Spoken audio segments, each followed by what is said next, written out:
अस्सलाम वालेकुम, welcome back to my channel. उम्मीद करती हूँ कि मेरी यूट्यूब फैमिली सारी ठीक ठाक होगी। यहाँ पे जी मैं करने लगी थी बेबी को मालिश। तो आजकल जो है ना वो कोकोनट ऑयल से बेबी की मालिश कर रही हूँ, पहले बेबी ऑयल से कर रही थी। तो मेरी बहुत सारी बहनें मुझसे पूछती हैं कि आप व्लॉग्स क्यों नहीं अपलोड कर रही, इतनी लेट क्यों करती हैं। तो उसका रीज़न यही है कि बेबी के साथ जो रूटीन बिल्कुल जो है ना वो सेट नहीं हो पा रही। तो बेबी जो है वो रात में सो नहीं पाती सही से, फिर दिन में जो है वो रात में मैं जागती रहती हूँ तो दिन में बिल्कुल हिम्मत नहीं होती। और ये जी हैं नॉर्सलाइन पी और डाइगेस्ट बेबी की गैस के लिए हैं, कॉलिक पेन वगैरह बच्चों को हो जाता है तो उसके लिए बेस्ट हैं ये। और नॉर्सलाइन पी जो है वो नाकबंद अक्सर बच्चों का हो जाता है, तो उसके लिए मुझे आगा खान वाले डॉक्टर ने दिया था कि दूध पिलाने से पहले इसके 3 जो है ना ड्रॉप्स बेबी के नाक के अंदर डाल दीजिएगा, तो उससे बेबी का नाक जो है खुल जाएगा। अक्सर बच्चे दूध पीते वक्त रोते हैं क्योंकि उनका नाक बंद होता है, तो समझ नहीं आता कि क्या मसला है बेबी को। तो आजकल यही रूटीन है, बस बेबी को संभालना, पता ही नहीं चलता दिन और रात का। बस मैं तो बैठी रहती हूँ बेबी को लेके। और ये जो है विटामिन डी हैं, ये भी बेबी के लिए डॉक्टर्स ने रिकमेंड किए थे कि आप इसको दें। और ये जेंटियन वॉयलेट है, और ये जो है ना नाफ जो ख़राब नहीं हो जाती, ख़राब इन द सेंस कि गंद वंद ऊपर ब्लैक हो जाती है, और उसको साफ़ करने के लिए मुझे डॉक्टर ने दिया था क्योंकि बेबी की जो नाफ थी ना उसके ऊपर ब्लैक हो गया था, उसका क्लिप जल्दी गिर गया था। तो ये इतनी बेस्ट है कि मैंने एक बार इससे बेबी की नाफ साफ़ की थी तो बिल्कुल सेट हो गई, और सारा वो जो ब्लैक था उतर गया, और बेबी की स्किन नीचे से ना बिल्कुल स्मूथ सी स्किन आ गई है। तो जी ये जो साइड टेबल हैं वो सब बेबी के लिए सेट किया हुआ है। पहले मुझे बहुत बुरे लगते थे इनके ऊपर कोई चीज़ ना पड़ी हो, मगर अब जो है वो जगह ही नहीं मिलती कि बेबी की चीज़ें कहाँ रखें। हर जगह बेबी की चीज़ें हैं, इतनी छोटी सी और मगर इतना सारा सामान है इसका। और इस बॉटल में जो है वो दम किया हुआ पानी भी करवा के लाए थे। बेबी ज़िद बहुत करती है, रोती है, तो इस वजह से वो रखी हुई है।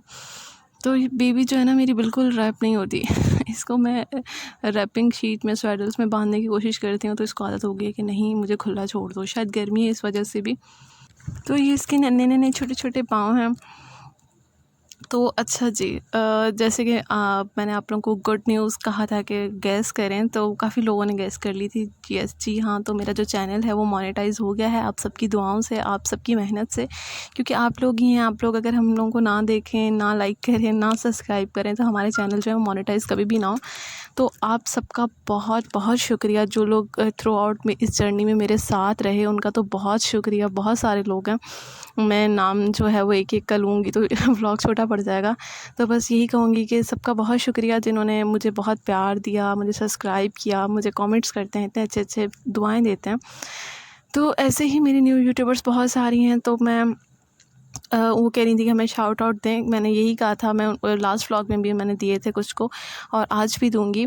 तो आप लोग काइंडली उनको भी सब्सक्राइब करें। और मेरी सिस्टर के चैनल को आप लोगों ने सब्सक्राइब किया, जिन्होंने अस्मा साकिब व्लॉग्स को किया, उनका भी बहुत शुक्रिया। वो स्पेशल थैंक्स कह रही थी कि उनकी तरफ से भी मैं आप लोगों को थैंक्स कर दूँ। जिन्होंने अभी तक नहीं किया तो वो भी काइंडली कर दें। मैं इस डिस्क्रिप्शन बॉक्स में उनका लिंक भी दे दूँगी, अस्मा साकिब व्लॉग्स का। और उनका दूसरा चैनल है सिबल्स वर्ल्ड, उनको भी जाके आप लोग ज़रूर जो है ना वो सब्सक्राइब करें। वो बहुत मेहनत से जो है ना व्लॉग्स बनाती हैं, और मतलब मेरे रिलेटेड भी व्लॉग्स हैं उनके चैनल के ऊपर। तो अच्छा, दूसरा जो चैनल है जिसको मैं शाउट आउट दूँगी वो है रिम्स लाइफ स्टाइल। वो भी व्लॉगर हैं, बहुत अच्छे व्लॉग्स बनाती हैं, और उनकी भी बेबी हुई है अभी माशाल्लाह से। तो मेरे साथ ही उनकी बेबी हुई है, तो उनके भी आप लोग जाएं, मैं लिंक जो है वो डिस्क्रिप्शन बॉक्स में डाल दूँगी, तो उनको भी आप लोग सब्सक्राइब करें। और इसके अलावा एक और व्लॉगर हैं, पाकिस्तानी व्लॉगर फ़ातिमा के नाम से हैं, वो भी व्लॉग्स बनाती हैं, और उनका कंटेंट भी बहुत अच्छा है। तो आप लोग जाएं, काइंडली उनको भी सब्सक्राइब कर दें, क्योंकि ये सारे जो न्यू यूट्यूबर्स हैं ना बहुत मेहनत करते हैं, और हम लोगों को इनकी हेल्प करनी चाहिए। मैंने इनके चैनल्स जो है ना वो रिव्यू किए हैं, तो मुझे अच्छे लगा इनका कंटेंट। तो आप लोग ये 4 लिंक्स जो है ना वो मैं डिस्क्रिप्शन बॉक्स में डाल दूँगी, अस्मा साकिब व्लॉग, सिबल्स वर्ल्ड, रिम्स लाइफ स्टाइल और पाकिस्तानी व्लॉगर फ़ातिमा। तो आप लोग काइंडली मेरी रिक्वेस्ट पे इन सबको सब्सक्राइब कर दीजिए। और यहाँ पे जी मैं लगा रही थी नेल पेंट, और मुझे इस तरह के कलर्स बहुत पसंद हैं। बेबी सो गई थी, बहुत मुश्किल से शाम में सो जाती है, सारा दिन मतलब तकरीबन सोती रहती है दिन में, मगर ये है कि इसकी नींद जो है ना वो मतलब प्रॉपर जो है ना बच्चा जैसे 3-4 घंटे सोता है वैसे नहीं सोती। मतलब सोती है 15-20 मिनट के बाद फिर उठती है, फिर दोबारा सुलाते हैं, फिर उठती है, बस यही रहता है। तो आप लोग मुझे काफ़ी लोगों ने मुझे मशवरे दिए मतलब कि उसका पेट नहीं भरता, शायद उसे कॉलिक पेन है, तो मैं सब कुछ ट्राई कर चुकी हूँ। कॉलिक पेन डाइकस भी दे रही हूँ और उसका पेट भी मेक श्योर करती हूँ कि भरा हुआ हो, फिर भी पता नहीं क्या मसला है। अच्छा, मुझे काफ़ी मेरे इन-लॉज़ वगैरह कह रहे थे आप इसको फिनरगन देना शुरू कर दें, तो बेबी उसको जो ना बिल्कुल भी इस तरह के सिरप्स नहीं देने चाहिए, तो मैंने तो नहीं दिया। अपने सुकून के लिए मैं इसको फिनरगन दे दूँ, वो बेचारी छोटी सी जान है, सोई तो रहेगी मगर उसकी सेहत के लिए बिल्कुल अच्छा नहीं है। तो इसलिए अच्छा, मुझे मेरे सब कह रहे थे कि आप दूध में ना घी, असली घी डाल के पिएँ, उससे आपकी खुश्की ख़त्म होगी, बेबी की खुश्की ख़त्म होगी। तो जी, अब मैं वो पीने लगी हूँ दूध में देसी घी डाल के। तो ये भी पता नहीं कुछ लोग कहते हैं कि आफ्टर सी सेक्शन जो है वो ऑयल कंज़्यूम नहीं करना चाहिए। अब आई डोंट नो, मगर मैंने 1 स्पून जो है ना वो देसी घी का दूध के अंदर गर्म दूध में डाल के तो ये पीने लगी हूँ। अल्लाह करे कि इसी से बेबी सो जाए और मुझे भी सुकून मिले, क्योंकि मेरी अपनी दिमागी हालत भी ना वो बिल्कुल नीम पागल सी हो गई हूँ, जाग के बिल्कुल।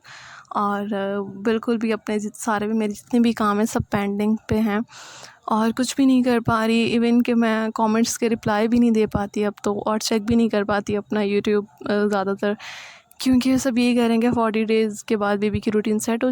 यही सोच के मैंने कहा चलें ठीक है, इन सबको यूट्यूब वगैरह को, ये लोग तो आप लोग तो मेरी फैमिली हैं ही हैं, आप लोग मेरी मुश्किलात समझते हैं, तो आप लोगों को फिर मैं टाइम दूंगी, पहले अपनी बेबी को दे दूं। तो जी, मैं बैक टू रूटीन आ गई हूँ किचन में और दोबारा से जो है ना वो काम करना स्टार्ट हो गई हूँ मैं तो अभी से ही। अभी मेरी बेबी को 24 डेज़ हुए हैं, मैं तो 20 दिन के बाद ही काम जो है ना वो स्टार्ट कर दिया, क्योंकि मेरी घर में कोई भी नहीं है और काम करने वाला मदर इन लॉ हैं, वो कितना काम करेंगी, तो फिर मुझे ही करना पड़ता है। तो आप लोग बताएं, जो लोग अम्मियों के घर हैं अपनी, उनको तो बहुत रेस्ट मिल रहा होगा। तो मैंने भी अम्मी के घर जाना है, दुआ करें कि मुझे परमिशन मिल जाए और मैं जल्दी अपनी अम्मी के घर चली जाऊँ और वहाँ जाके रेस्ट करूँ, क्योंकि बैठ के ना मेरे स्टिचेस में भी पेन स्टार्ट हो गया है दोबारा से। तो मैं जो है वो बेबी को कैन बेबी के जो है ना डायपर्स लगाती हूँ, और ये बहुत ज़्यादा मतलब मुझे तो बहुत स्किन फ्रेंडली लगे हैं, बहुत सॉफ्ट हैं। और स्टार्ट में शील्ड के भी मुझे ला के दे दिए थे मेरी मदर इन लॉ ने, तो वो बिल्कुल अच्छे नहीं हैं। मतलब ये तो हैं अच्छे हैं, मगर ये कि थोड़े रफ़ सी सरफेस है उनकी ना, हार्ड सी हैं थोड़े। तो बेबी इतने सॉफ्ट से होते हैं तो उनको रैश होने का ख़तरा होता है, क्योंकि इनकी स्किन न्यूबॉर्न्स की बहुत ज़्यादा जो होती है ना वो सॉफ्ट होती है। तो उनके लिए आप ऐसा करें कि मेक श्योर होना चाहिए कि कोई अच्छा जो है ना डायपर आप उसको पहनाएं, तो जिससे उसको रैश ना हो। तो देखें मेरी बीबी कितनी खुली होकर सोती है, लोग बच्चों को बांध के सुलाते हैं, सिंधी लोग स्पेशली। तो मेरी मदर इन लॉ भी कहती है तुमने बेबी को आदत ख़राब कर दी है। पता नहीं, मैं उसको बांधने की कोशिश करती हूँ, मतलब रैप करने के कपड़े में, मगर वो होती ही नहीं है। वो कहती है मुझे खुलेआम छोड़ दो, मैं फिर ऐसे सोऊंगी। तो यहाँ पे जी मैं खा रही थी अंगूर, और बेबी को मैंने बाहर चारपाई पर डाला हुआ था। तो मैं नहीं भी जिस दिन उसको नहलाती, तो फिर मैं क्या करती हूँ कि उसको अच्छे से मालिश करके तो उसको पाउडर वगैरह लोशन वगैरह लगा के और कपड़े चेंज करवा देती हूँ। कपड़े तो डेली ही मैं चेंज करवाती हूँ, दिन में 2-2 बार भी करवा देती हूँ। और बस आजकल यही रूटीन है, कुछ समझ नहीं आ रहा। बस कभी अपने खाने पीने का भी होश नहीं रहता। फिर जब बेबी सोती है तो फिर मैं जल्दी जल्दी नहा लेती हूँ, खा लेती हूँ, जल्दी जल्दी से काम करती हूँ अपने, ताकि जो है ना वो बेबी के उठने से पहले पहले मैं कमरा सेट कर लूँ, ये सब चीज़ें। क्योंकि मैं अकेली हूँ और मेरी मदर इन लॉ है, वो पकड़ती हैं, मगर उनसे भी बेबी जो है ना वो चुप नहीं होती, तो मुझे ही हैंडल करना पड़ता है इसको। तो बस जी, आज का व्लॉग इतना सा ही था, और थोड़ा बहुत जो मैंने रिकॉर्ड किया था, मैंने सोचा मैं अपने यूट्यूब फैमिली के साथ जो है वो शेयर करूं। तो उम्मीद करती हूँ आप लोगों को पसंद आया होगा। जिन्होंने मुझे अभी तक सब्सक्राइब नहीं किया है, काइंडली मुझे सब्सक्राइब कर दीजिए, और दुआ में याद रखिएगा मुझे और मेरी बेबी को। तो फिर मिलेंगे। अल्लाह हाफ़िज़।